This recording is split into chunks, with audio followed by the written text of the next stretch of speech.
আসসালামু আলাইকুম। শর্মা খাবারটার সাথে কিন্তু এখন আমরা কম বেশি সবাই পরিচিত। বাংলাদেশের বিভিন্ন রেস্টুরেন্টে কিন্তু এই খাবারটা পাওয়া যায়।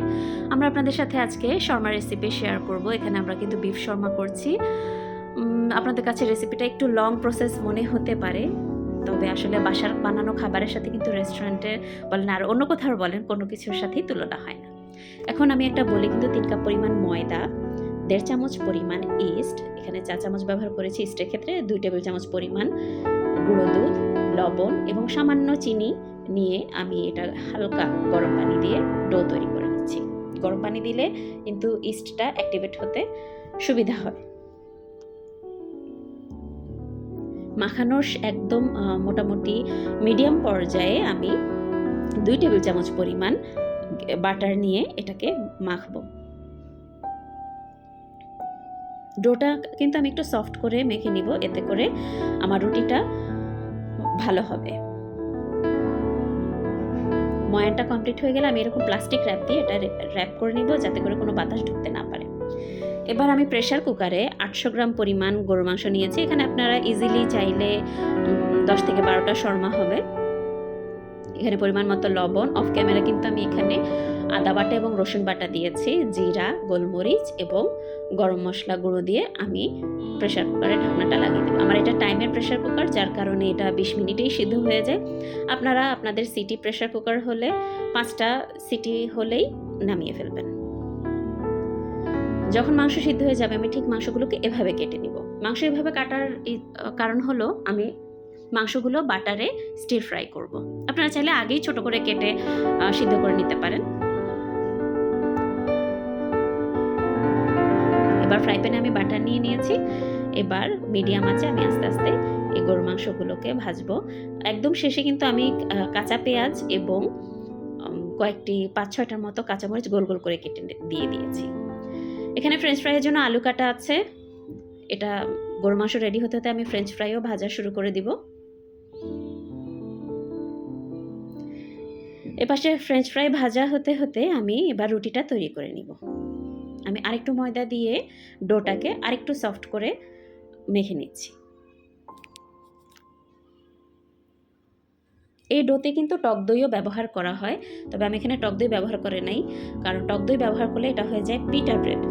শর্মা কিন্তু পিটা ব্রেড দিয়েও তৈরি করা যায়।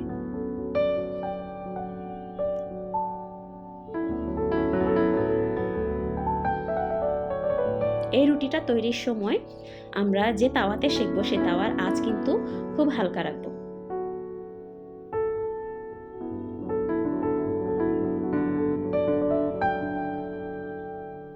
এতে করে রুটির চারপাশটা ভালোভাবে ফুলবে।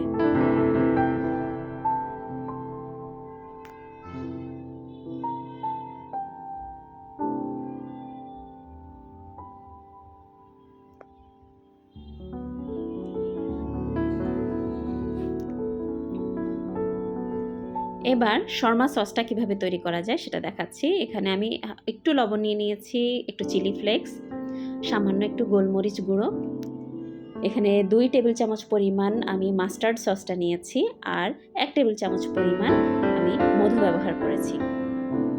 সাথে আমি পরিমাণ মতো মেয়োনেজ দিয়ে এটাকে শর্মা সস হিসেবে তৈরি করে নিয়েছি। এখানে পরিমাণ মতো বললাম, কেউ অনেক সময় মায়োনেজটা একটু বেশি খেতে পছন্দ করে, তবে আমি এখানে কিন্তু 5 টেবিল চামচ পরিমাণ নিয়েছি।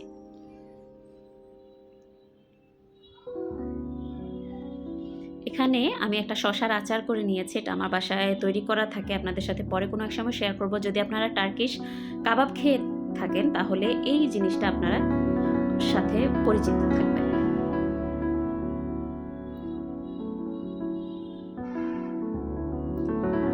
এবার আমি রুটি নিয়ে এতে শর্মা সসটা দিয়ে দিলাম, এই শসার আচারটা দিয়ে দিলাম, তারপর ফ্রেঞ্চ ফ্রাই এবং গরুর মাংস বিছিয়ে আমি এটাকে রোল করে র্যাপ করে নিব।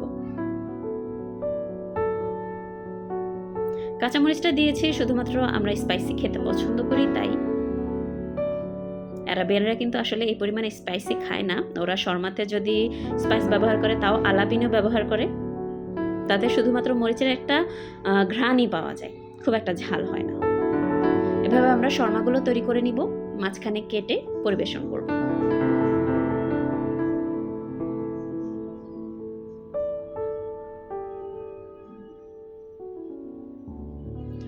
শর্মার সাথে এখানে আমরা টক দইয়ের একটা লাচ্ছি খেয়েছি।